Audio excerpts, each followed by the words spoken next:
Lovely crab apple here. I've made some preserves from the fruits on that.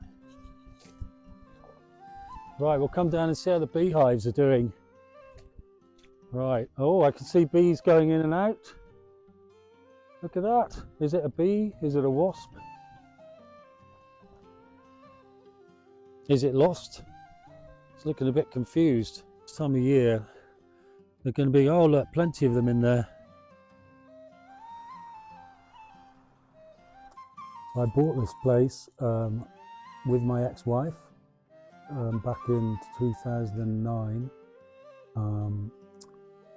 and we didn't have, the cabin wasn't here in those days, so we had that built the year after. So the cabin's been here sort of over 13 years now, and straight away I was very keen to get trees planted, so that was an immediate activity, an immediate focus, even before the cabin was here. Well, I'd gone through a progression from doing forestry work in this country, forest management in the tropics in a fair number of countries, mainly in Guyana in South America, but also Uganda and Indonesia and Borneo. So becoming self-employed has given me enough income on a fairly modest level to be able to manage this place. Spent thousands of hours here doing what I love doing. Every tree is like a child to me almost, because you know, they all need planting and nurturing, and they need a lot of TLC, especially on a site like this. And it's been incredibly rewarding, because every tree I look at, I have a relationship with it, and it's a very loving relationship, and I've got so much pride. Whether it's a stunted one down here that's never really made it, or something that just keeps surprising me with how it's grown, it's a really emotional attachment to these trees, and it's just brought me a huge amount of pleasure, and I feel like it was a great decision to put more time into this. Look at that lovely piece of granite with these seams of quartz and mica going through, and this is all essentially decayed granite.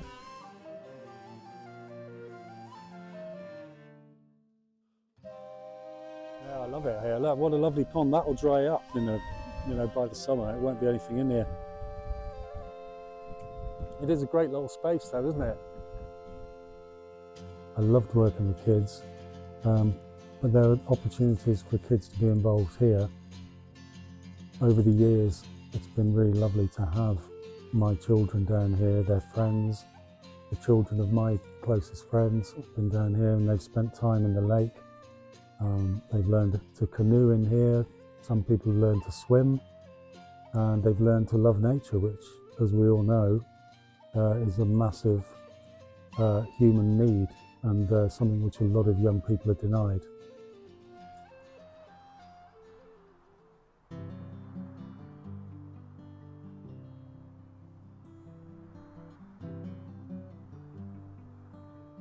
Well, I bought this field very much with the intention of sharing it with the local community and with nature. So it was pretty much a hay field that's, yeah, all very lovely, lovely hedgerows. But my particular mission for this place is to involve the community in converting it and developing it into a nature haven where they can also grow fresh, healthy, chemical-free vegetables for local use. The other thing we're doing is building ponds, and we'll be planting quite a lot of trees this winter. So it's going to be a mosaic of food growing and nature conservation. And the lower part of the site will be available for day visitors to come and enjoy the view. People who don't really want to come here and do anything except just enjoy the place. Well, I couldn't really afford to buy another house once I sold my place in Carbis Bay. But I'm so much happier having these two pieces of land. They mean so much more to me, and I'd much rather live with my mum and look after her. I'm also very lucky to have my son, Treve, who's helping me with a lot of this, and that's a massive amount of moral support, and I'm very lucky to have somebody close to me involved so much.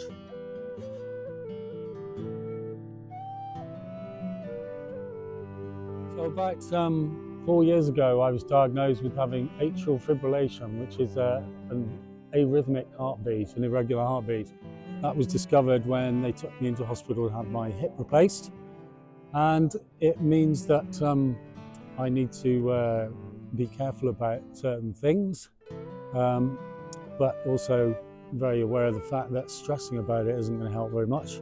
So I am sort of undergoing various medical assessments quite regularly, and it's just reinforced to me the fact that we have to get on with things when we can, because we don't know how long our healthy lifespan will be.